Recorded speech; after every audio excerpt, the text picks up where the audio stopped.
Hello and welcome to this workshop about the Data Security and Protection Toolkit. My name is Dan Arfion, the IT Policy Manager at PSNC, and I'm also here today with the Toolkit Team Lead, John Hodgson. We're going to be covering your Toolkit submission for this year, pharmacy guidance, what's coming, and we're going to do a Q&A at the end. John, I'm going to hand over to yourself for some key messages. Yeah, hi, thank you, Dan. It's John Hodgson. I'm from the DSP Toolkit team. So in today's webinar, we are going to want to make sure that you knew that the toolkit had been launched and was now available. The deadline is the 30th of June, and that we've done quite a bit of work this year to make sure that the links and the support is pharmacy specific, and that'll be on there. To remind you about the PSNC GDPR workbook and how helpful that can be when you come to do your toolkit.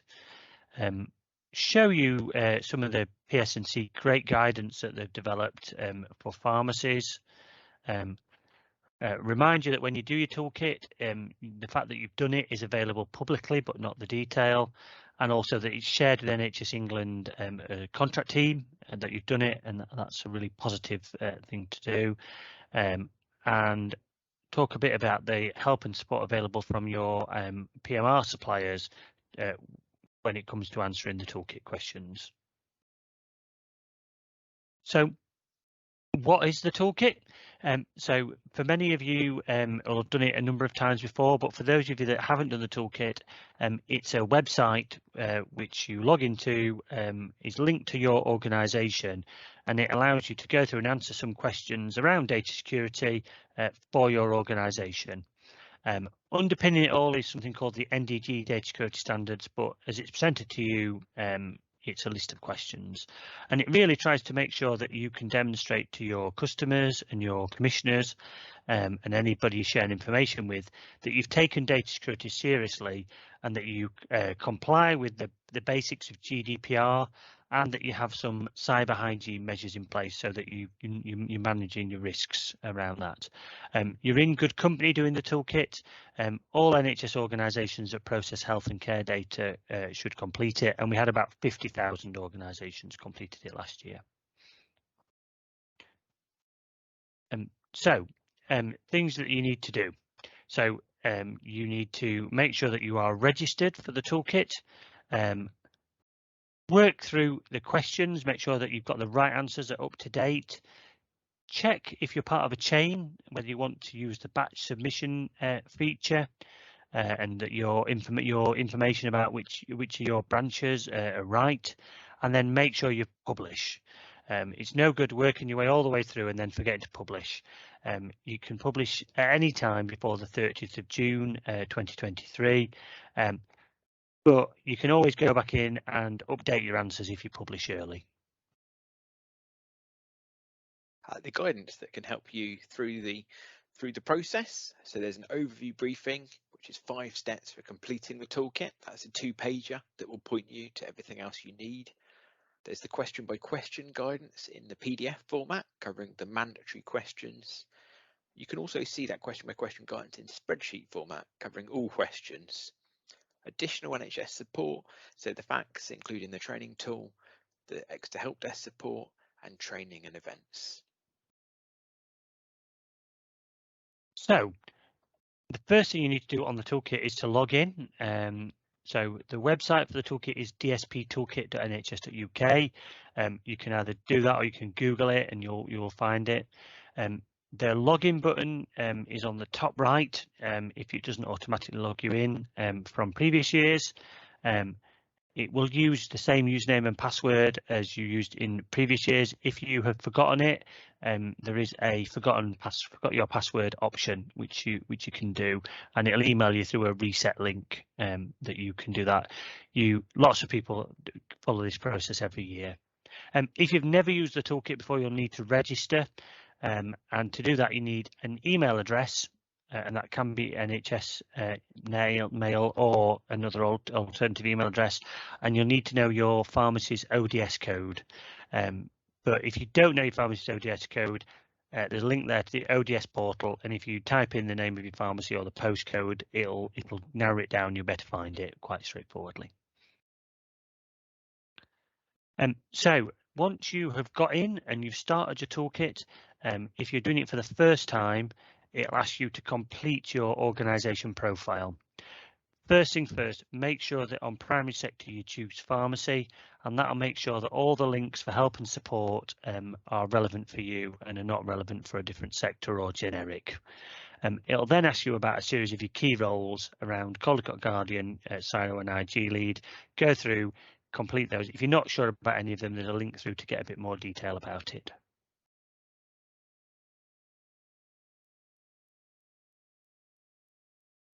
Questions in the organisation profile about NHSmail and Cyber Essentials. The NHSmail one can help you auto-answer questions relating to email and NHSmail. NHSmail should be the only email system used for sharing patient data. It's only fully secure if both the sender and the receiver are both using NHSmail. Your NHSmail login details shouldn't be shared amongst staff. Staff can, of course, have their own accounts. Pharmacies can have up to 10 accounts is the normal, but even bigger pharmacies can request further accounts. The question about Cyber Essentials Plus is unlikely to apply to pharmacy. It tends to be more applicable for other sectors, really. For refreshing your GDPR workbook, in terms of refreshing it and the way you do that, you can go through it, check the information is correct.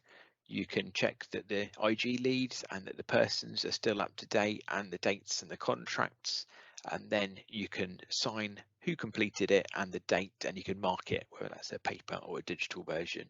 If you do, you can then paste into around half the questions, see GDPR workbook. Note that the GDPR workbook completed option isn't listed anymore within the organisation profile. The reason for that is really that the General Data Protection Regulation has just been incorporated into the wider data protection regime and framework. For staff training, the questions ask you to get 95% plus of staff trained, but really that means all staff, and the allowance there is just for new staff. Is important for preventing risks and protecting your data. The question 321 references the need for training. There's a few pharmacy options. So there's a data security and IG training for induction or refreshment document that includes some quiz questions and also a GDPR staff training booklet. Your training log can be updated as well to confirm that all staff have been trained, which includes the new starters. When new people start, there should be a process to get them up to date and through their IG training. The batch submission feature, generally of most I use can for jump in on those this one, Dan, if you want. Yeah, you go ahead, John. Thank you. Yeah, so we talked a bit about the batch submission feature. So this is this allows pharmacy organisations with 3 or more pharmacies branches to complete one master toolkit, and then for that to apply for a number of their branches. We tend to say 3. It's not a technical rule, but it's that sort of number where the tipping point seems to come. It uses the NHS parent organisation code, or it might be referred to as a HQ code, and we'll show you a bit more of that when we come to the demo. So as we come through to the questions, there's been quite a bit of work between the team and PSNC and the PMR suppliers just to try and break it down into chunks. So there's 78 questions in total in the toolkit, but of those only 42 are mandatory. So they're the ones that you must do to be able to achieve standards met. There are some additional questions that are in there that are optional that you can do, but you don't have to. So of those 42, 17 of those questions are pretty much covered when you've done the GDPR workbook, and answering those will be really straightforward because you'll have done that work. There's 19 questions which you might need a bit of help with your PMR supplier, so they're IT type questions. We've primed up the PMR suppliers. We had an event a bit like this one with them, so they're waiting for those questions, and we'll talk through those in a bit more detail in a moment. And then there's 6 questions which are not covered by either of these that are more specific to the organisation. So as you work through the questions, as I say, I'd always do the mandatories first. And on the screen, it'll say mandatory next to a mandatory question. It doesn't say anything next to the optional questions. And the optional questions are not required for you to be able to publish at standards met. And just to let you know, as you work through the toolkit, some of the questions are checkbox questions. So is questions or does questions, and they've been unchecked this year. Previously, we've rolled those answers over, but this year we want you to make a positive choice that you're definitely satisfied that you are doing that. So the sort of questions that your PMR supplier might be able to help you with are around things like destruction of IT equipment, how to remove people's access when they leave or change roles. There might be some auditing functionality or some way to sort of automatically link that. Your PMR supplier will be able to help you with how that works. About antivirus, how that's been installed, about your backups, particularly where you're using a system where the server's not on your site anymore, it's up in the cloud somewhere, to make sure that your backups are being tested and you're happy that the service that you're paying for on backups would actually let you restore the service if it all went wrong. Then there's a couple of questions around supported software, so making sure that the software that you're using is still patching. Your PMR suppliers will know the answers to that. And will also be able to help and support in telling you how it's downloaded, how it works.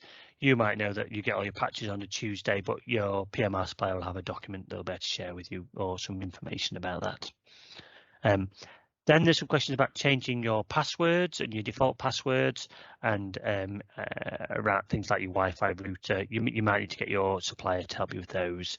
And then around encryption for your laptops and other devices that you take around and about. And then the last couple of questions about your suppliers. Your suppliers better help you with that. So we ask you whether you know who your suppliers are and your contract details and things like that. And again, your PMR suppliers will be able to answer those sorts of questions. And then whether your IT system suppliers have security certification, your PMR suppliers will definitely be able to tell you about what certification they have got. So the key changes as you work through your toolkit this year from if you did it last year, question 1.2.4, which is about the national data opt-out. It's hokey-cokey a bit, it's been in and then it was out, but it's definitely in again this year, and Dan's going to talk a bit more about that in a moment. We've taken out question 4.1.2, which was about users, and that's been merged into 4.1.1 about access. It was asking a similar sort of thing, so we've tried to consolidate that question down. And on question 1.3.2, which was around making sure that how you monitor compliance with your policies, we've reworded that based on some advice and support, but the question and the actual ask of what you've got to do is pretty similar. I mentioned that the assertions and the checkboxes had been unticked because we want to give you positive answers for those, so just watch out for that. And based on help desk queries and the support that we've had through, we've rephrased some of the tooltips to try and improve the English, make them clearer. As we said, we've put some links in through to some of the PSNC guidance and tidy that up. One of the key bits that we've had from that tidy up of the tooltips, and I'll show the tooltips as in the demo as well, is we used to say on some of them, have you done this since the 1st of July? We've slightly changed that to be in the last 12 months. Now, if you complete your toolkit on the 30th of June, the difference between since the 1st of July or in the last 12 months is pretty negligible. But if you publish a bit early, or you've got a bit of a merger or a purchase of a site, you can be doing it a bit earlier. That in the last 12 months can make a big difference there, and it means people don't necessarily want to leave it right to the last minute to publish. The biggest impact that has is around staff training. So we're asking if you've done your staff training in the last 12 months. Again, if you publish a little bit earlier, you can use any of the training that you've done over the last 12 months rather than since the 1st of July. Thanks, John. Yes, the example question on opt-out. National data opt-out really applies to organisations that are using non-anonymised data for research and planning. Therefore, it doesn't really apply to the pharmacy section. They should be meeting this criteria. You may refer to opt-out system in your privacy notice, and the template we have does have a clause on the topic. And your IT suppliers who do their own toolkit submissions should also be confirming they align with the opt-out policy as well. We've got a diagram here which illustrates how this applies, and that it applies really only for planning and research, and when data is being used for that reason. We've got some specific opt-out at the guidance link at the bottom of the slide there. The more general question by question guidance, which you're using to work through the toolkit, this has been touched on already. You can work through that using the spreadsheet version as well. That lets you look at questions in different ways using the different tabs or filters. So for example, you could look at the technical questions only, or the mandatory questions only, or just those that have been revised. Additional templates and information is referred to in these guidance pieces. So that also takes you through each toolkit question and any templates that apply to it. Okay, so we mentioned a bit about the batch feature. So PSNC have done a really good guide about explaining that from a purely pharmacy point of view, and making sure that that parent organisation code is right, how to check that, and how to check that the right pharmacies are lined up under your POC HQ. Yeah, you only want to be publishing for the ones that are yours. And we'll show you in the demo what that looks like within the actual system. And I just wanted to flag some new functionality that we've got this year, which is a certificate.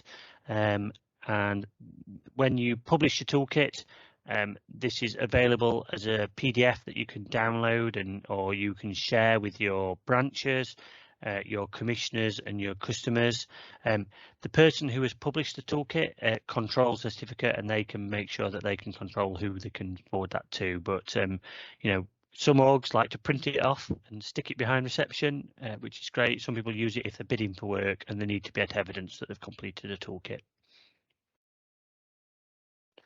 So we're going to do a bit of a demo of some of the things that we've been talking about, what they actually look like within the system. Hopefully that will make it a bit clearer. So if your screen goes slightly grey, it's just as Dan drops off sharing the demonstration and I start sharing the demo. Okay. Thanks, John. Brilliant. So this is the data code infection toolkit for anybody who hasn't seen it. It will and this is the what you're going to be completing, and in essence it's a list of questions that you can answer. It gives you a bit of a guide, so you know how many you've done. So in this case I've done 21 out of 42. So I always know where I am, and literally to complete the toolkit you can sort of scroll your way down, find the question. Any sections that you've completed are sort of grayed out just so that it's clear and visual, that you can see that you've done it. To answer a question on the toolkit, you click on the question, it brings up that question. It'll highlight what we want you to do. So in this case, we want you to confirm that you have up-to-date policies in place for data protection and data security. We give you a bit of information about what we're asking for, how often, in this case, how they should be updated. And we also, very importantly, give you a link through to some templates. And so on each of the questions, we tend to follow this format. So the policy templates are available for pharmacy. If you want to see what the pharmacy templates are, if you click on that, it'll bring you into there and it'll show you that link. And that takes you onto the PSNC website, to the relevant place, and you can then go and find the right thing for you to be able to look through. So once you're happy you've got those in place, you check the guidance, you looked at that template, you filled it in, you press save, and you can see there that one is now marked as complete. So looking down here, I've got another one here asking me about the top 3 risks, so I'll complete that one, and that's there. So I've got one mandatory left that I haven't completed, so I'm going to click on that. I've read it and understand it. Again, there's that link through to the pharmacy PSNC website with some specific guidance for pharmacies. I'm just going to put, yeah, I'm happy with that. I'm really happy. I've done all of that thinking. Okay, save. And now hopefully you can see a confirmation box has appeared under 1.3. So we tick it in there and that we do that. If you click on that, I'm happy that all of those are right. You can see it's grayed it out. So we'd ask you to work through your toolkit, answer your mandatory questions. If you just wanted to get straight down to the mandatories, you could go just click on the mandatories and say, actually, I'm only interested in the ones I haven't done. I'm not bothered about the ones I have. And you can see you can start filtering it down so it becomes much more manageable as you work your way through with those and work your way down. So once you've completed your toolkit, you would see that you've answered 42 out of 42 questions. In this instance, I haven't, but I'll just show you that. So if you click this publish button, if you accidentally click the publish button too early, don't worry, it'll just come back and tell you all of the bits that you haven't done and work your way through. And once you have published, your status, so your standards met, occurs in the organisation search, and that's available publicly whether you're logged in or not. And then for any organisation, you can search for it in there, and if you click on their name, I'm a CCG, it'll show me what they published, but it doesn't show me any of the details of that, and that's great and that's fine. And if you're lucky enough to have somebody who works with you, who helps complete the toolkit, you'll set them up on the admin menu. So you can do admin manage users, and you can just add a user and put them in, and that will give them the ability to be able to access it as well. And I mentioned at the beginning about the organisation profile. That was those list of questions about the key roles and those certifications. As I said, I'd recommend that you don't leave that to last minute. When you hit publish and you've answered all the questions, it asks you to check those. I would say don't do that. So go to admin, org profile, and that'll bring it up at any time. So if I just made an amendment to one of these questions, so my colleague or guardian had changed to that, you put it in on that, you'd save that change and it'd say, are you sure? Yeah, so you just press continue, and that would have answered that question, and that take you through. So the other couple of things I want to just show you is the HQ and the branch functionality. So I'm just going to switch over into my demo site where I've got a HQ set up as like a Blue Peter style for you. So this would be on here. It would show me I've got my branches, so it would pop up that there, so you can click on that view branches and it'll show you your branches list. You can see which one I am testing on here, and at any time you can click on the export branch and it'll download it to be a spreadsheet, and it will do it fine for you, and then you can check them off if you want to work offline. So back to this, you wanted to work from that, and that would show you those branches, and then as I say, you would just go back to that and you could just press publish, and it would take you through that process, ask you who you wanted to publish on behalf of, and enable you to publish for all of your branches. If you wanted to see the detail of any of your previous publications, they're all on here. So that view previous publications, you can see this is a test one, so I've done quite a few, and you can either click on that and view details, and that gives you like a full web page of that, full of everything that you put as part of that publication. But the eagle-eyed amongst you might have noticed that you can download a certificate from there as well. So that certificate that we showed earlier, so yeah, I'm in test small org, and it just shows me the details of that, so that we've all got that nice and available, and so you can download that and do it. I'm going to hand you back now to Dan. We're just going to finish off with a few more slides. So if your screen goes grey, don't worry about it. Thank you, John. Yes, just covering a few more items. So one of the questions in the toolkit is about updated software and systems. That includes Windows 10 and the different versions of Windows 10 and the end of life cycles. And some of the time your IT suppliers will be supporting you through that. So we have some guidance about that specifically at this link, and a few tips. So video conferencing and virtual consultations are increasingly being used within the sector. So we have some guidance on that, including the security aspects. Likewise, mobile phones and mobile messaging, how to deal with that safely and securely, and some guidance on smart cards, on emails, including being suspicious of odd links or attachments, and faxes, of course. For security and other reasons, we're moving away from faxes. We've got guidance that will help you with that process if needed as well. We're now going to be moving to a question and answer session. Okay, excellent. Looking through a few of these questions, I'm going to start off with one. Is the toolkit owner the person who owns the pharmacy, or is it the person managing the toolkit completion? What's your view on that one, John?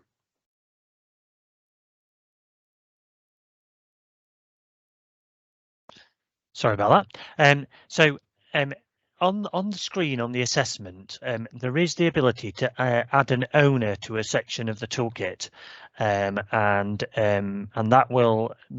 is functionality that if you can allocate it out, if you're lucky enough, especially if you're in a bigger chain and you've got your IT department filling the IT ones, different people doing the different elements, then that gives you the ability to allocate owner, and that would work through there. So yeah, the owner that it said on the assessment screen isn't really related to the pharmacy owner, or whether it's the superintendent or the manager who would do that. It's just an internal function of the toolkit. We tend to find that normally most pharmacies there's only one person completing the whole toolkit, so that functionality is a bit redundant, really. Overall, though, across pharmacies, there's a real mix, if I'm being honest. Sometimes it is the owner. I suppose it depends how hand-on they are. Sometimes it's a superintendent who might do it. Sometimes it's a manager. In bigger organisations, they might have an IT team, and it might be them. So it can be a real range, but it does need to be sort of on behalf of the pharmacy and somebody who's got the ability to be able to confirm that on behalf of the pharmacy. Thank you for that. Okay, does a pharmacy need to specify a Caldecott Guardian?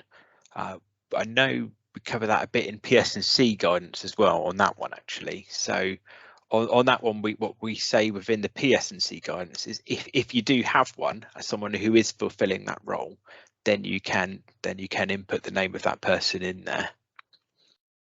Yeah, it's not a mandatory item. It won't stop you technically publishing a toolkit without one. There is something, and I understand it. There is some updated guidance coming out, which will come into force around Caldecott Guardians. That I think in the future we'll ask all health and care organisations to have a Caldecott Guardian. But as of today, it doesn't technically prevent you from publishing a DSP toolkit if you haven't got a Caldecott Guardian. Although, and you probably expect me to say this, I would say, yeah, there will probably be somebody in that in your organisation and who would take that role, that sort of ethical role. And the best example we normally have in a pharmacy is, if you had a mum wanting to come up and pick up their teenager's prescription, and it was some contraceptive pharmacy, who would be the person that they would go to within the pharmacy to ask about that? That sort of dilemma of by sharing that prescription, it would make it clear that person's child was on pharmacy. Who would you go to about advice about that? Yeah, thank you. And indeed, and yes, in pharmacy, you'd also it's a smaller team sometimes, so it may be the same person who has both roles, both the IG side and the clinical side. Completely agree with you there, John. That's helpful. Some next questions. So one of them is regarding the completion of it. So when entering the toolkit this year, I've not started it this year, but it's already given me stats that 12 of the 42 evidence items are completed. I'm not sure why this is. Can you provide some details? Yeah, so what, as part of the transition between each year's toolkit, it will carry over the information that you undertook last year into this year's toolkit, as I sort of mentioned on the key changes for this year. So basically what it's doing is it will bring it brings answers over it used to bring a few more over, but we've unticked the checkboxes. So what that is that's questions that you've answered that where it asks for a document or asks for a text or something like that, where it'll have brought that answer over from last year's submission. I'm afraid the system isn't quite clever enough to know that that you've not done it this year. It just notes that there's a response in there, so it marks it as complete. So you just do need to check any of those, but we're just trying to make sure that, you know, if you did nothing else and you were happy that, like on the policies, that all your policies were relevant, it would just accept what you'd brought through from last year. It shows that there's a response in there, and then, you know, when you're happy and sign off that section, you're happy and it would let you submit. Thank you, John. We've got a question about the GDPR workbook, and I know we talked a bit about this in some of the presentations, but a comment that there's still the need to go through, and if you have done it, you would still need to enter see GDPR workbook, which is the challenge still in a way. What was the rationale for removing the option from the organisation profile? Yeah, so this year, a bit similar to the bringing information over from previous toolkits. DSPT has been sort of in its 5th year now, and we really this year wanted people to make a positive confirmation that they'd done each of the actions, rather than it being automatically filled in from previous years when you'd either done a GDPR workbook or you'd rolled evidence over from year to year. We thought that 5 years in, it was a good time to make sure that people are, you know, having a really good review this year, making sure that they're satisfied that they're doing that, and the way in effect we're doing that through the tool is by making you do that. But the GDPR workbook is a great tool for working through, getting all your evidence together, pulling it all together, and it is absolutely a perfectly valid response. If it's right for you, is to say yes, you know, on the policies, yes, we have done them, and in the comments say, actually, yeah, it's in our GDPR workbook. You know, that's brilliant. That's great. I appreciate it's a bit of a pain compared to it just doing it automatically, but we do want that positive confirmation for each of the evidence items this year. Thanks, John. And on that positive confirmation, the way we'd envision it, if someone's completing it, they could still make that positive confirmation for each, even if they copy the text, see GDPR workbook, and then paste it. And if you're using the spreadsheet, you can see which of those are the questions that applies to, and then just paste that in case that helps as well. But yeah, thank you for that question. There's a question about those pharmacies who are changing ownership. Is there any way the new owner can start the toolkit while awaiting their new ODS code, or do they have to wait for their new ODS code? I'm trying to think of a way that you could. So to be fair, the ODS code is like the linchpin of the toolkit. It's like the key code that links to an organisation. So I'll have a think about that one, Dan. I don't think there's an easy way that you could do that. I think there are things if that situation arose, say like say 12th of June or something like that, and you were really close to the deadline and you were worried about that, email into the Exeter help desk, let them know that that is the case.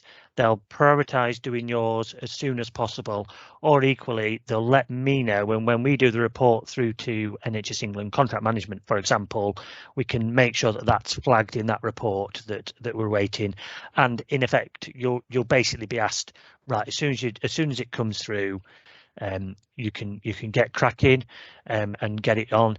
I would say, and picking on Dan's point from the previous one, is if that's your situation, get into the GDPR workbook via the PSNC website, get that done and get that all ready so that you know, have a look at the spreadsheet, answer it in there so that you're 100% ready to go. So as soon as that ODS code comes, in theory, it's just a data transfer exercise then to actually get it complete rather than actually filling it in. So, you know, so that would be my advice. I don't think there isn't a really easy way to like bodge your code and then transfer over later. It's the sort of the ODS codes, like for boring IT people like me is a sort of primary index code for the toolkit, and it doesn't really work without it. So yeah, so I'd really recommend getting your GDPR workbook done, make sure, because in theory the completing the toolkit bit of it is the easy bit. It's the, have you got all your staff trained? Have you got all your policies done and approved? Have you checked this? Have you been reviewed that? That is what will hopefully take you much more time than actually just completing the ticking the boxes and putting that detail into the toolkit. Yeah, indeed. Next one. So in the organisation profile, the question about the mail system, does this refer to the transfer of patient information or other factors? So the wording we use is a sort of semi-legal wording. Actually, it should be, if your use of NHSmail covers all your health and care data processing, so any patient data that's being transferred in there should be done by, if you're only using NHSmail for that, then you can tick the NHSmail bit in the org profile. If you are using a mix of NHSmail and other email systems to do that, then you can't tick that, because then the use of NHSmail wouldn't cover all of your health and data processing. But as the PSN guidance and we would absolutely definitely say, is you should be using NHSmail for sharing patient data anyway, and if you are, then that's fine. If you're using your local email system for sort of normal work stuff of rotas and who's doing what, that's fine. We do say in the question, there's some text in that says it's your health data processing, so your patient data. Thank you, John.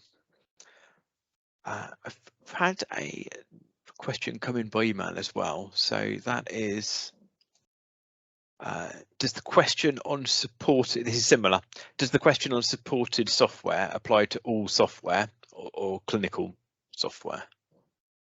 So I think in this instance, in the software, it's any software that supports the resilience of the pharmacy and keeps the pharmacy up and running. So if you and that could be, as we found in the recent incident with the advanced system, which many of you will have heard of, one of the biggest impacts for health and care providers was actually the rota system stopped working, and so staff weren't being automatically called for rotas, and that actually had quite a big impact on the resilience of the organisation. So I would say on the health and safety, it's any system that's required to run the pharmacy. If you had some systems, and I completely make this up, it might be a terrible example. If you were a pharmacy that also owned the shop next door, and you had a system that ran the rent, or that ran that business next door, then we wouldn't require the detail of that within there. It's more, we're trying to make sure that all your systems are supported so that you can safely and effectively run the pharmacy and keep that going. Thank you, John. We've had a question about the IG lead and other roles like Caldecott Guardian. Can they be the same person? Yeah, absolutely. And I mean, ideally, you probably you wouldn't, but in a big organisation, you would be unlikely to do that. So I'm sure I don't mind me. So like I'd be surprised if like a Boots or a Co-op or Lloyd's or somebody had the same person.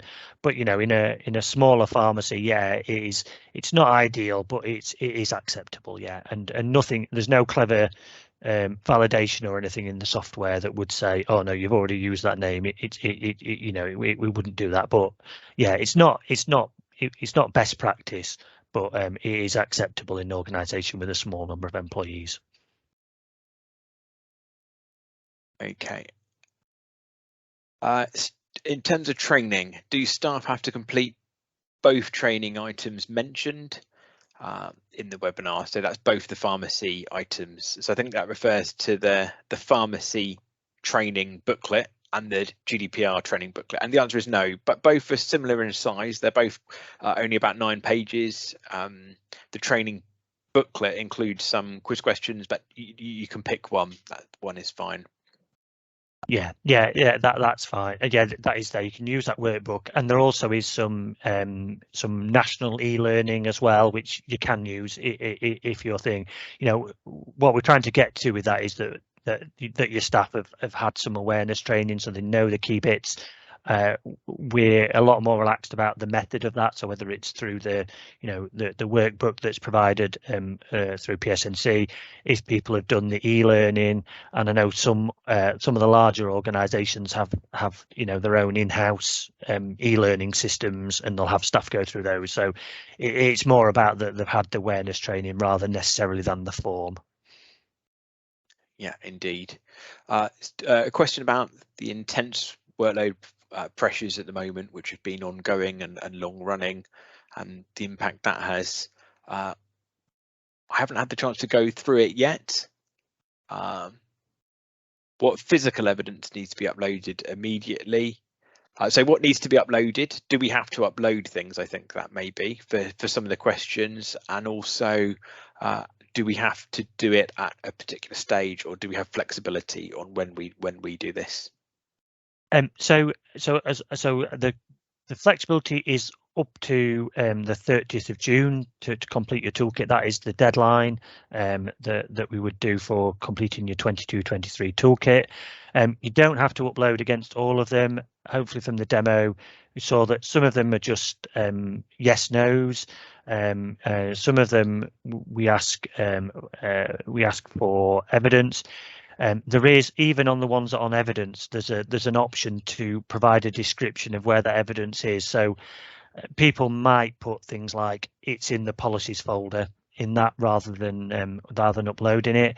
The only thing I would say on that is that if you had a contract management visit, for example, and you'd done that, you may be asked to provide that evidence to demonstrate that you've done that. But hopefully, if you've put it's in the policies folder, on the shelf in the manager's office, then if that would be quite straightforward if challenged to provide that evidence. So even on the ones that's evidence there, if you've got the evidence there, you can upload it, but there is an option there just to say, it says provide a text description of where the evidence is located, and in some of the ones you might have, it might just be, as I say, in the policies folder or locked in the filing cabinet, etc.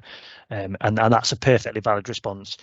We're not trying to catch you out with this. We want you to have these things in place to give yourselves the best sort of resilience against cybersecurity, or make sure your data protection is there. And so if you did have an incident and you ended up at the ICO, one of the first questions I'll ask you is, have you done a data security protection toolkit? And hopefully you'll be saying yes, and then they'll say, right, can we see your record of processing activity? And you'll go, oh yeah, it's in my GDPR workbook, or oh, it's in the policies folder in the manager's office, because I can see that through my toolkit. And then if the worst happened, you did have an incident, you'd have all of the stuff ready to hand, all of the indicators, and be able to deal with it. And the ICO would go, right, yeah, thank you very much, you've got the evidence in place, much appreciated. And it wouldn't be that mad scramble around trying to find it. Thank you, John. And I think last question it might be. So the staff training, should it be done annually? Yes is a short answer on that. Yeah, certainly for this year. We might see a bit of movement on that next year, actually, and when I come hopefully next year, I might be able to say something slightly differently, I think, about that, about there's a bit more flexibility coming, I think, on that one. But for this year, for the 22-23 toolkit that you're doing, yes, you must have done that training in the last 12 months. So when we say annually, and again, obviously you'd want all your staff to have done their training annually based on the date of your publication. And as we say, if you did publish in effect as of yesterday, and you could count any training that had been done in the previous 12 months. Obviously, when you come to do the toolkit next year, that would same again. So pretty much it is annually. And I'll just answer this one that's just come in, Dan, because I've just seen it.